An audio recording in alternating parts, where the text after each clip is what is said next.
ഹരി ഓം. 62ാമത്തെ സ്തുതി രാസക്രീഡ കൃഷ്ണ അന്വേഷണം. ഇത് ഭാഗവതത്തിൽ 10ാമത്തെ സ്കന്ധം 30ാമത്തെ അധ്യായം 1 മുതൽ 45 വരെ ശ്ലോകങ്ങൾ.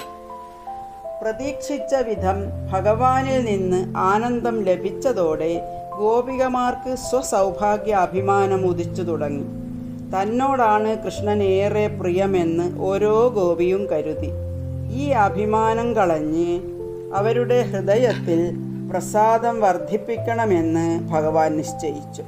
കൃഷ്ണൻ അവരിൽ നിന്നും അവിടെ തന്നെ അന്തർദാനം ചെയ്തപ്പോൾ അത്യന്തം വിവശകളായ അവർ സൂക്ഷ്മ നിരീക്ഷണം ചെയ്തുകൊണ്ട് കൃഷ്ണനെ അന്വേഷിച്ചു.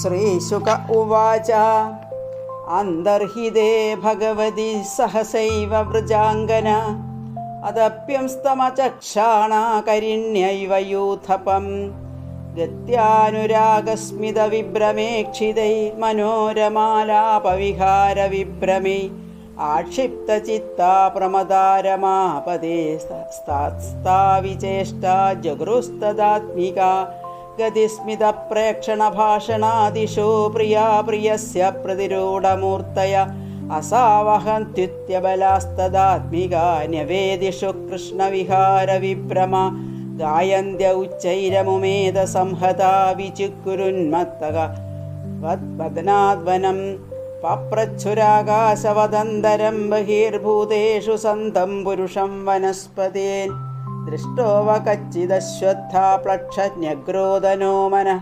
നന്ദസൂനർഗതോ ഹൃത്വാ പ്രേമഹാസാവലോകനേ കച്ചിത് കുരവകാശോക നാഗപുന്നാഗചമ്പക രാമാനുജോ മാനിനീനാമിതോ ദർപ്പഹരസ്മിത കച്ചിത് തുളസി കല്യാണി ഗോവിന്ദചരണപ്രിയേ സഹത്വാളികുലൈർബിഭ്രദൃഷ്ടസ്തേതി പ്രിയോച്യുത മാലത്യദർശിവ കച്ചിന്മല്ലികേ ജാതിയൂതികേ പ്രീതിം വോ ജനയൻ യാതാ കരസ്പർശേന മാധവ ചൂതപ്രിയാളപനസാസന കോവിദാര ജംബൂർക്കബില്വബകുളാമ്ര കദംബനീപ യേനേ പരാർത്ഥഭവകായമുനോപകൂല ശംസന്തു കൃഷ്ണപദവീം രഹിതാത്മനാംന കിം തേ കൃതം ക്ഷിതിതപോപദ കേശവാംഘ്രിസ്പർശോത്സവോത്പുളകിതാംഗുരുഹൈർവിഭാസി അപ്യംഘ്രിസംഭവ ഉരുക്രമവിക്രമാദ്വാ അഹോവരാഹവപുഷ പരിരംഭണേന അപ്യേണ പജ്ഞപഗത പ്രിയയേഹ ഗാത്രൈസ്തന്വന്ദ്രശാംസകി സുനിർവൃതിമച്യുതോവ കാന്താംഗസംഗകുചകുങ്കുമരഞ്ജിതായ കുന്തസ്രജകുലപതേരിഹവാദിഗന്ധ ബാഹും പ്രിയാം സൗപദായ ഗൃഹീതപത്മോ രാമാനുജസ്തുളസികാളികുലൈർബദാന്തൈ അന്വീയമാനൈഹ വസ്തരവ പ്രണാമം കിം വാഭിനന്ദതി ചരൻ പ്രണയാവലോകൈഃ പൃച്ഛതേ മാലതാ ബാഹൂനപ്യാശ്ലിഷ്ട വനസ്പതേ നൂനം തത്കരജസ്പൃഷ്ടാ ബിഭ്രത്യുത്പുളകാന്യഹോ ഇത്യുന്മത്തവചോ ഗോപ്യ കൃഷ്ണാന്വേഷണകാതരാ ലീലാ ഭഗവതസ്താസ്താഹ്യനുചക്രുസ്തദാത്മികാ കസ്യാശ്ചിത് പൂതനായന്ത്യ കൃഷ്ണായന്ത്യ വിഭസ്തനം ത്വകായിത്വാരുദത്യന്യാ പദാഹൻ ശകടായതീം ദൈത്യായിത്വാ ജഹാരാന്യാമേകാ കൃഷ്ണാർത്ഥഭാവനാം ലിംഗയാമാസകാപ്യംഗ്രീകർഷന്തി ഘോഷനിസ്വനൈഃ കൃഷ്ണരാമായിതേ ദ്വേദോ ഗോപായന്ത്യശ്ച കാശ്ചന വത്സായതിം ഹന്തി ചാന്യാ തത്രൈകാതു ബകായതീം ആഹൂയ ദൂരഗായദ്വത്കൃഷ്ണസ്തമനുകുർവതീം വേണും കുണന്തി ക്രീഡന്തീം അന്യാ ശംസന്തി സാദ്വിതീ കസ്യാം ചിത്സുഭുജം ന്യസ്യ ചലന്ത്യാഃ പരാ നനു കൃഷ്ണോഹം പശ്യത ഗതിൽ ലളിതാമിതി തന്മനാ മാഭൈഷ്ടപാദവർഷാഭ്യം തത്രാണം വിഹിതം മയാ ഇത്യുക്തൈകേന ഹസ്തേന യതന്ത്യുന്നിപതേംബരം ആരുഹ്യൈകാപദാക്രമ്യ ശിരസ്യാഃ പരാ നൃപ തുഷ്ടാഹേ ഗച്ഛ ജാതോഹം ഖലാനാം നനു ദണ്ഡദൃഗ് തത്രൈകോവാച ഹേ ഗോപ ദാവാഗ്നിം പശ്യതോൽബണം ചക്ഷുഷ്യാശ്വവിദധ്വം വോ വിധാസ്യേ ക്ഷേമമഞ്ജസാ ബദ്ധാന്യയാ സൃജാ കാചിത്തന്വീ തത്ര ഉലൂഖലേ പീതാ സുദൃക്പിധായാസ്യം ഭേജേ ഭീതിവിഡംബനം ഏവം കൃഷ്ണം പൃച്ഛമാനാ വൃന്ദാവനലതാസ്തരൂൻ വ്യചക്ഷതവനോദ്ദേശേ പദാനി പരമാത്മനഃ.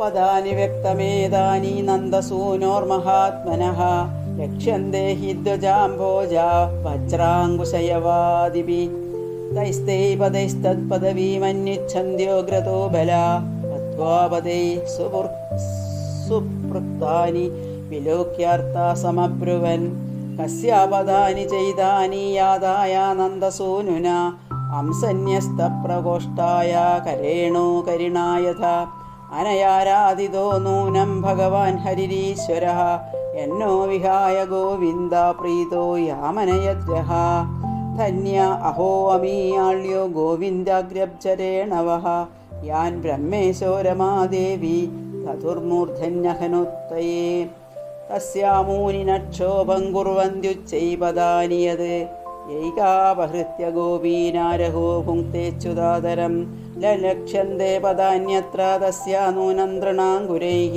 ഹിദ്യൽ സുജാതങ്കൃതലാമുന്യന്യേ പ്രയസീം പ്രിയഃ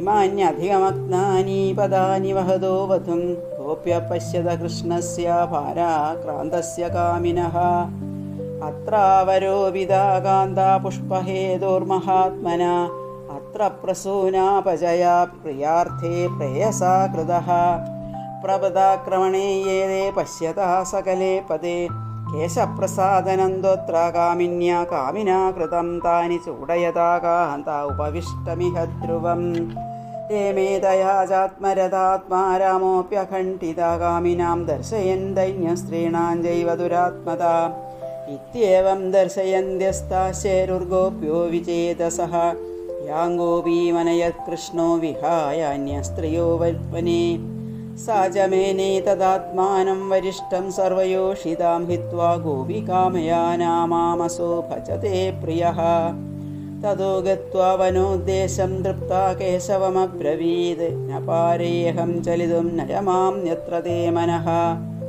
ഏവമുക്തപ്രിയാമാഹ സ്കന്ധാരുഹ്യതാമിതി തതശ്ചാന്തർദതേ കൃഷ്ണ സാ വധൂരന്നതപ്യത ഹാ നാഥ രമണപ്രേഷ്ഠ ക്വാസികാസി മഹാഭുജ ദാസ്യാസ്തേ കൃപണായാമേ സഖേ ദർശയ സന്നിധിം ഹാ നാഥ രമണപ്രേഷ്ഠ ക്വാസി മഹാഭുജ ദാസ്യാസ്തേ കൃപണായാമേ സഖേ ദർശയ സന്നിധിം അന്യച്ഛന്ത്യോ ഭഗവതോ മാർഗം ഗോപ്യോ വിദൂരതഃ ദദൃശു പ്രിയവിശ്ലേഷ മോഹിതാൻ ദുഃഖിതാൻ സഖീം തയാ കഥിതമാകർണ്യമാനപ്രാപ്തിം ച മാധവാത് അവമാനം ച ദൗരാത്മ്യാത് വിസ്മയം പരമം യയോ തതോ വിശൻവനം ചന്ദ്രജ്യോത്സ്നായാവത് വിഭാവ്യതേ തമപ്രവിഷ്ടമാലക്ഷ്യ തതോ നിവവൃതസ്ത്രിയഃ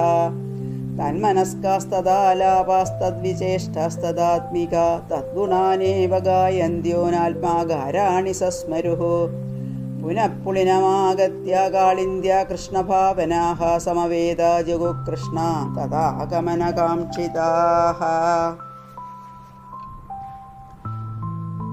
അനുരാഗം, പുഞ്ചിരി, കടാക്ഷം എന്നിവ കൊണ്ട് അവരുടെ മനസ്സിനെ ഹരിച്ച പ്രിയനെ കാണാത്തതിനാൽ കൃഷ്ണന്റെ ലീലകൾ ഓരോന്നവർ അനുകരിച്ചു. അല്ലയോ ചമ്പകമേ, കണിക്കൊന്നേ, മുല്ലേ, പിച്ചകമേ, ചെറുവള്ളികളെ, നിങ്ങൾ ഞങ്ങളുടെയെല്ലാം ഹൃദയചോരനെ കണ്ടോ എന്ന് ചോദിച്ചു. നടന്നു. കൃഷ്ണൻ ഒരു സുന്ദരിയുമൊത്ത് എവിടെയോ മറഞ്ഞെന്ന് അവർ സംശയിച്ചു.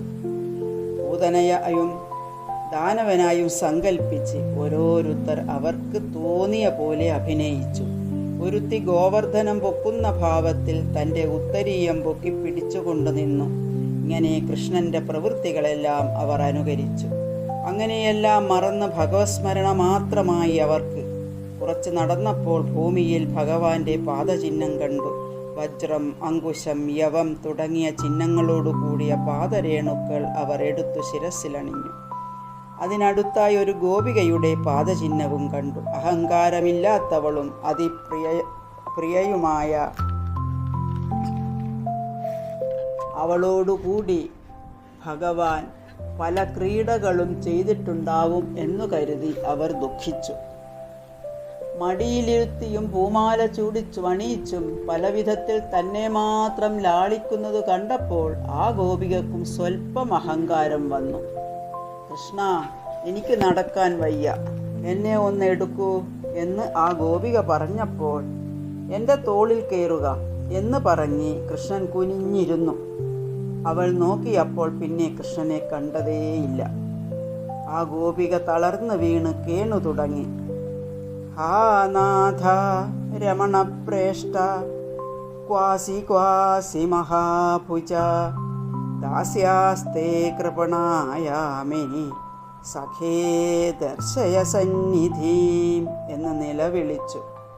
അപ്പോൾ അവിടെ മറ്റ് ഗോപസ്ത്രീകളും വന്നു. അവൾ തൻ്റെ കഥ പറഞ്ഞു. അവരെല്ലാം അത് കേട്ട് ആശ്ചര്യപ്പെട്ടു. നിലാവസ്തമിച്ചതിനാൽ അവർ അന്വേഷണം നിർത്തി. കാളിന്തി പുളിനത്തിൽ പ്രവേശിച്ച് കൃഷ്ണഗീതം പാടി പ്രാർത്ഥിച്ചു. ഓം നമോ ഭഗവതേ വാസുദേവായ